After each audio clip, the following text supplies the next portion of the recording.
What's going on, everybody? Cleopas Tech here, coming back at you with another video.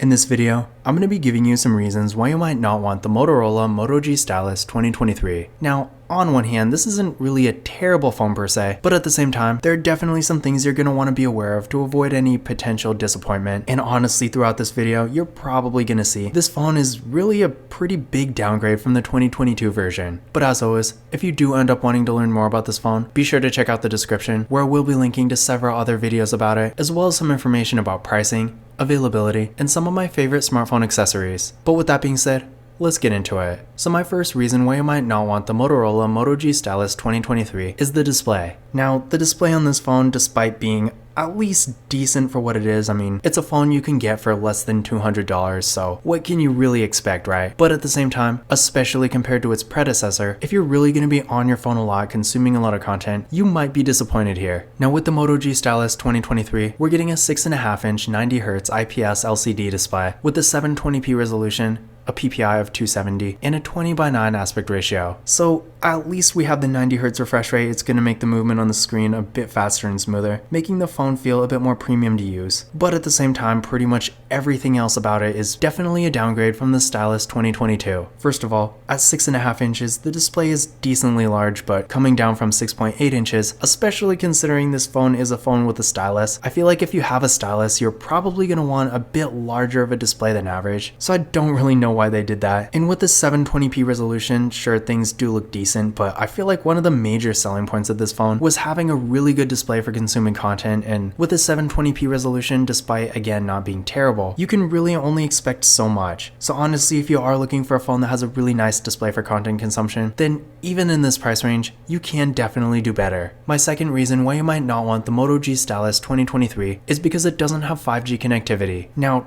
to be fair, there is a Stylus 2023 that's either gonna come out soon, or maybe it's already out, depending on when you're watching this. But really, the reason I wanted to mention this is the Motorola Moto G Stylus 5G is a completely different phone, and just judging by the names, they're pretty easy to confuse, so this again is not a 5G phone, so definitely keep that in mind. On the bright side though, despite not being a 5G phone, the processor is actually pretty decent, and the performance for what it is really not bad. With this phone, we're getting 4GB of RAM, with the MediaTek Helio G85 processor. So in general, while you're probably not going to want to do super demanding activities on it, for more basic things like web browsing, social media, watching the occasional video every now and then, and maybe playing Angry Birds or something, you will get a pretty decent experience. And for me, I haven't had any performance issues, so despite the many disappointing things about this phone, the performance is really not one of them. My third reason why you might not want the Moto G Stylus 2023 is because it doesn't have NFC. Now, at this point in 2023, I feel like NFC should really be a basic feature. At least in the US, pretty much every store you're going to go into has some sort of tap and pay, so clearly the feature is getting really popular and widely used. But if you don't have NFC, then of course you can't use tap and pay. And honestly, when it comes to implementing NFC into their phones, Motorola is really pretty bad at this. Sure, when it comes to something like the Moto G Stylus 2023, there are plenty of other manufacturers that don't give NFC to their lower end 4G phones. But at the same time, even with the Motorola Moto G Power 5G, which is not exactly a high-end phone, but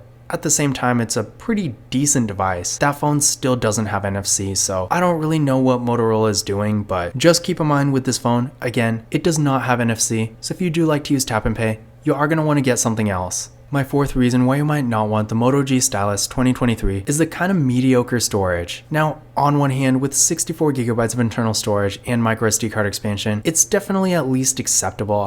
For the average user, if you're not constantly downloading all kinds of new apps and games and stuff like that, then especially if you're using a microSD card, you should at least be okay. But considering the Moto G Stylus 2022 actually had 128GB, getting downgraded to half that is honestly disappointing. So you can probably tell by now that if you have the Moto G Stylus 2022, you're not going to want to get this phone because it's definitely not an upgrade. Compared to that phone, really the one and only benefit this phone has is that it has Android 13, and the Moto G Stylus 2022 just updated to Android 12, so I doubt it's ever gonna get Android 13. So yeah, that's pretty much it. So definitely pretty disappointing. Now my fifth reason why you might not want the Moto G Stylus 2023 is because it doesn't have an ultra-wide camera. Now with this phone, up front, we got an 8-megapixel selfie camera. Then on the back, we got a dual camera setup with a 50-megapixel main camera and a 2-megapixel macro camera. So to be fair, The photo quality on this phone is actually pretty good, which you can see in a lot of my other videos I've done on it. But at the same time, not having an ultra-wide camera is definitely disappointing. Yet another feature Motorola took away, because the Stylus 2022 actually did have one. So just keep in mind if you do want to get those wider angle photos. Again, this phone does not have an ultra-wide camera, so you are going to want to get something else. My sixth reason why you might not want the Moto G Stylus 2023 is because it can't record 4K videos. Now, to be fair, the last time a Moto G Stylus phone could do this was in 2021, so I wasn't really expecting the feature, but at the same time, I know a lot of people nowadays are trying to get those higher resolutions, so if that is you, keep in mind, again, this phone can't record 4K videos. It does max out at 1080p in both the rear and front cameras, and honestly, not very many phones, if